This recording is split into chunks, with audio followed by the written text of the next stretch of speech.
대해서 한번 얘기를 해볼게요. 플라자 협의. 플라자 협의 우리가 엄청 방송에서도 레이건 대통령이랑 트럼프랑 똑같은 행보를 보이고 있다. 그리고 중국이 옛날에 잃어버린 20년 일본이 당했던 것처럼 똑같이 지금 당하고 있다. 그 내용이 이제 플라자 합의인데 여기에 대해서 이제 좀 볼게요. 간단하게 말씀드리면은 그때 오일 쇼크 사태 이후로 였는데 그걸로 인해 가지고 인플레이션이 확 오르게 되었죠. 이제 산업에서 가장 중요한 게 석유인데 석유 가격이 탁 올라가게 돼버리니까 전 세계가 인플레이션이 올라가게 되었어요. 그래서 이제 오일 쇼크로 거기를 기점으로 보면 될 것 같아요. 오일 쇼크 이후로 인플레이션이 심해지다 보니까 그 인플레이션을 잡기 위해서 미국에서 이제 돈을 걷어들이는 정책을 하게 되는 거죠. 대표적으로 금리를 20%확 올려버리게 돼요. 단순하게 생각하면 미국의 금리가 20% 인상되었다? 그럼 미국에다가 100만 원 넣어 놓으면은 금리가 20%니까 20만 원 버네? 1억 넣어 놓으면은 2천만 원이네? 금리가 높다 보니까 전 세계 자본들이 미국으로 싹 모여들게 되는 거죠. 저기 이제 금리가 높으니까 저기에다가 이제 막 달러를 저축하게 되는 거죠. 금 넣으면서. 그 돈을 싹 다 걷어들였어요. 그랬는데 이제 달러 품귀 현상이 일어나게 되는 거죠. 달러의 가치가 너무 많이 높아지게 되는 거예요. 달러가 없으니 시장에 이제 달러가 없으니까 너무 귀하니까 모든 돈들이 이제 금리가 많이 올라가다 보니까 돈들이 은행에만 있다 보니까 달러가 귀해지게 되는 거죠. 그러니까 달러 가격이 막 올라가게 됐어요. 그래가지고 그걸로 이제 무역 적자를 심하게 겪게 되거든요. 그러니까 미국에서는 달러 가격이 막 올라가고 이러다 보니까 반대로 일본에서는 엔화가 싸잖아요. 달러 가격은 높고 엔화는 싸고. 그래서 일본에서 미국에다가 도요타 이런 차를 팔면은 가격 경쟁에 엄청 유리해지게 되는 거죠. 가격 경쟁이. 사람들이 미국 차 이제 너무 비싸서 못 사겠네. 달러도 막 오르고 이러다 보니까 미국 차는 계속 가격이 올라가고 반대로 엔화는 계속 싸니까 거기서 이제 들어오는 도요타나 이런 거는 싸니까 사람들이 이제 일제를 많이 찾게 되는 거죠. 뭐 공산품뿐만이 아니라 자동차 이런 것도 막 이제 일본 차를 많이 사게 되는 거죠.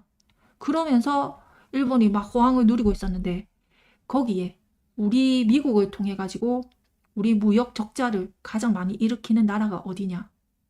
일본인 거죠. 일본이 미국에다가 일제 제품을 너무 많이 파니까 그걸 때리기 위해 가지고 플라자 합의를 하게 되는 거죠.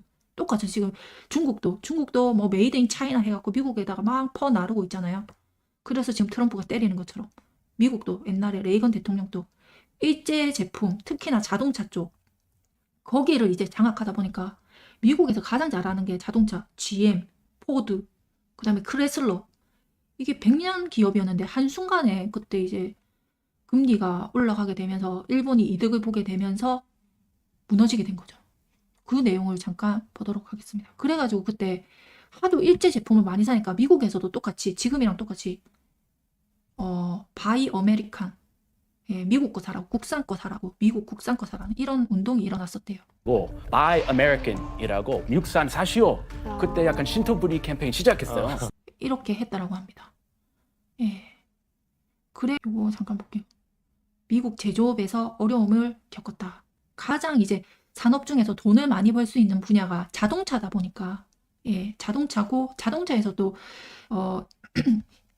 고용도 많이 이루어지다 보니까 자동차 제조업 중에서도 특히 자동차 부분을 그래가지고 미국이 반대로 다시 플라자 합의를 통해 가지고 일본한테 너네 금리 지금 우린 달러 너무 많이 비싸다. 너네 다시 하는 거죠. 금리 낮춰라. 금리 낮춰라. 우리나라 달러 너무 많이 지금 올라갔다. 어떻게 압박을 가하냐라고 하면은 똑같이 일본한테 관세 때리고 관세 맞아도 일제가 싸다. 금리 안 내린다라고 그러면은 오키나와에 우리가 주둔하고 있는 미군 있지. 너네 나라 안보 우리나라가 안 지켜줄 거야. 다 철수시킬 거야. 그 다음에 뭐 분담금 올릴 거야. 막 이런 식으로 압박을 해가지고 울며 겨자 먹기로 이제 금리를 낮추게 되는 거죠. 그러면서 그때 일본이 유례 없는 호황을 누리게 돼요. 일본 소비자한테 반대로 이제 일본이 미국한테 차를 많이 팔았으니까 이제 반대로 미국이 일본한테 차를 많이 팔기 위해서 그쪽 나라한테 소비 시장을 좀 풀어라. 돈이 많아야 하잖아요, 소비자들이. 금리가 낮아지면 대출 많이 땡겨가지고 막 소비를 많이 하게 되는 거죠. 그때 이제 버블 경제가 일어나요. 일본에서 버블 경제. 그때 막 유례 없이 막 버블 경제, 사람들이 막 부동산도 많이 하고 일본에서 차도 많이 사고 소비도 많이 하고, 예, 그 플라자 합의를 통해 갖고 거의 협박식으로 당해가지고 일본의 금리를 낮추면서 일본 소비자들이 낮은 금리로 대출을 많이 땡겨갖고 집도 사고 차도 사고 하면서 막 그런 버블 현상이 막 일어나요. 그 끝에는 버블의 끝에는 경기 침체다. 그 이후로 잃어버린 20년을 겪게 되는 거죠. 여기서 이제 제가 막 두서없이 쭉 얘기했는데 정리해서 이 내용을 읽어보자라고 하면 1980년대 초 미국 로널드 레이건 행정부는 이제 뭐 높은 인플레이션 억제를 목적으로 엄격한 금융 긴축 정책을 시행했다. 긴축을 한다라는 거는 금리를 올린다라는 거죠. 예. 금리는 두 자리에 달해 세계 유동자금은 미국으로 집중돼서 와 금리 되게 높다. 미국에다가 1억 넣으면은 1년에 2천만 원 번대 하면서 전 세계 자본이 이제 미국으로 다 들어오게 되는 거죠.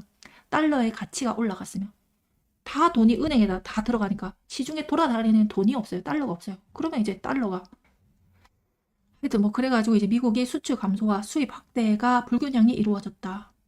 고금리 정책을 통해 민간 투자를 억제해서 인플레이션은 탈출을 했다. 그러나 결과적으로 막대했던 무역 흑자가 줄어들게 되었다. 예.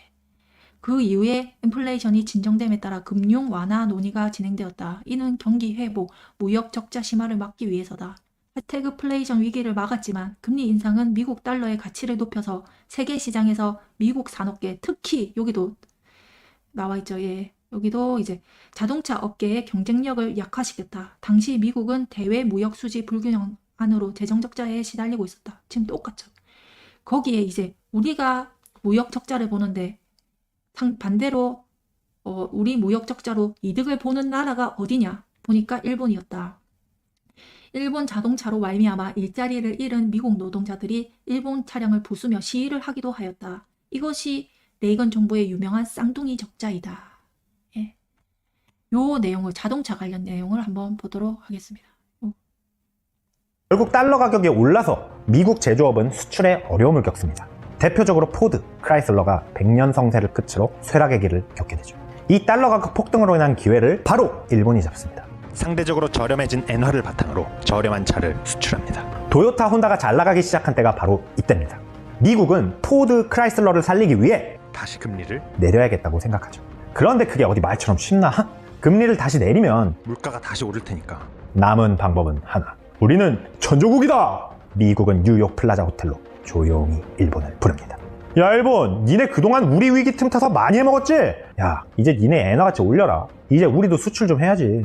야 표정 왜 그래?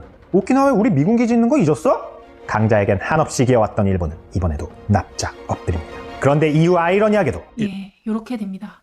그래가지고 일본에서 이제 엔화 가치를 올리고 금리를 낮춰요. 낮추면서 이제 버블이 시작되게 되는 거죠. 미국의 볼게요. 더 많이 할 수 있도록. 금리를 낮추라 그러나? 맞습니다. 플라자 합의 때는 5%였는데 2.5%까지 낮췄다가 다시 2%까지. 네. 그 당시로서는 파격적으로 낮은 금리가 됐어요. 네. 그러면 기업이나 사람들이 돈을 엄청 빌리겠네. 그렇죠. 네.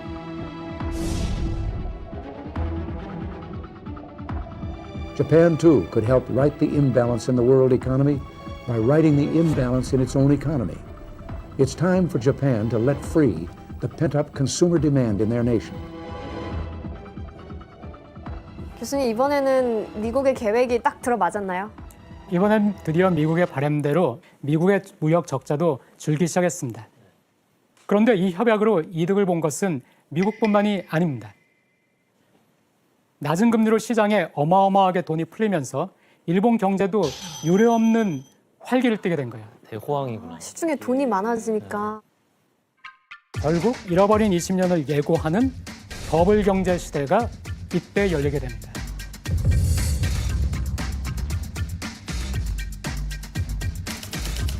이렇게 되면서 일본이 버블 경제를 겪게 됩니다. 예. 부동산과 일본의 주가가 미친 듯이 막 오르고 딱 2000년대 초반까지 그때 막 오르고 딱 그 이후로 1990년도 이후로 예. 그리고 나서 2000년 21세기 넘어오면서 금융위기 닥치고 2005년 10년 그 사이에 2000년대 초반에 또 금융위기 닥치잖아요. 그러면서 이제 세계 경제도 무너지고 또 일본의 버블 경제 때문에 또 자본이 막 빠져나가고 막 그러면서 나중에 이제 돈이 빠져나가죠. 막 그러면서 이제 버블이 꺼지게 되는 거죠. 그리고 나서 20년, 잃어버린 20년 이렇게 겪게 되는 것입니다. 예.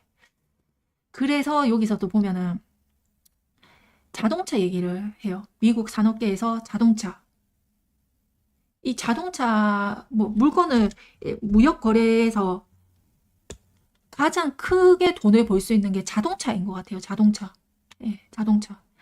차. 왜냐하면 뭐 핸드폰 한 개 이거는 100만 원밖에 안 하는데 한 집당 네 가족이 산다 해도 한 가구에다가 팔 수 있는 돈이 최대 400만 원이에요. 근데 자동차는 한 가구당 그 한 사람당 차를 다 안 사도 한 가구당 4천만 원, 뭐 2천만 원 이렇게 팔 수 있는 그런 소비재잖아요. 이게 물품이잖아요. 그래서 이제 이게 가장 큰 시장인 것 같아요. 자동차 시장이. 그리고 자동차 요걸로 인해서 또 고용 시장도 또 이거 활기를 띄울 수가 있고. 그래서 지금 트럼프가 우리나라 현대차 공장을 조지아에다가 아주 크게 짓는다라고 하잖아요. 크게 짓는다라고 하고, 그 다음에 철강도 지금 현대제철도 지금 미국으로 가고, 고용과 그 철강도 이제 차에 들어가는 거죠. 그래서 이 자동차 시장이 다시 활기를 띨 수가 있다. 무역 적자를 해소하기 위해서는 다시 미국의 자동차 사업을 활성화하면서 하면서 다시 미국의 적자를 해소하려는 그런 그림이지 않을까. 미국 내에서도 옛날에는 싼 뭐 도요타나 이런 거 했었지만은 지금은 이제 미국에서 생산하는 차를 사게 만들게 되는 거죠. 예. 그래서 해외에서는 미국의 다시 그 어마무시한 GM사라든지 포드사라든지 크레슬러 시장을 증복시키기는 어려운 것 같고, 그래서 이제 관세를 얘기하면서 자기 나라 쪽으로 차를 많이 팔기 위해서라기보다는 이 자동차 산업 같은 경우에서는 레이건이랑 다르게 다시 미국 소비자들한테 도요타나 해외 뭐 싼 차를 보다는 미국산 국산 차를 사라고 강요하기 위해서 지금 뭐 관세를 때리는 게 아니라 지금 현재 이거는 자동차 시장을 건드리는 거는 미국에서 미국의 고용을 안정화하기 위해서 지금 우리나라의 뭐 현대차라든지 이런 걸 들어온다라고 하는 것 같아요. 미국의 고용 시장을 확보하기 위해서. 예, 고용 시장. 근데 뭐 그것뿐만이 아니라 TSMC도 지금 미국에다가 공장 짓고 있고, 예. 그리고 손정희 그분도 이제 미국에다가 투자한다라고 하고, 그거는 이제 미국 고용 시장 때문에 그렇게 하는 것 같고, 지금은 좀 분위기가 좀 달라진 것 같아요. 지금 현재 뭐 포드사나 GM사를 다시 살릴 수는 없고, 예. 지금 그래서 자동차는 미국의 고용인 것 같고, 미국이 적자 해소하기 위해서 다시 팔아야 하잖아요. 팔아야지 미국이 적자를 해소할 수 있으니까. 그거는 셰일가스인 것 같아요. 셰일가스. 예. 자동차를 많이 팔아가지고 미국의 무역 적자를 해소하겠다. 이게 아니라 파는 거는 셰일가스고, 그 다음에 뭐 지금 조지아에다가 현대차 대규모 뭐 현대차, 그 다음에 뭐 이런 거 현대제철, TSMC, 삼성전자 공장 지어라고 하는 거는 미국의 고용 시장을 좀 안정화시키기 위한 그런 전략이지 않나라고 생각이 듭니다. 예. 그래서 지금 저는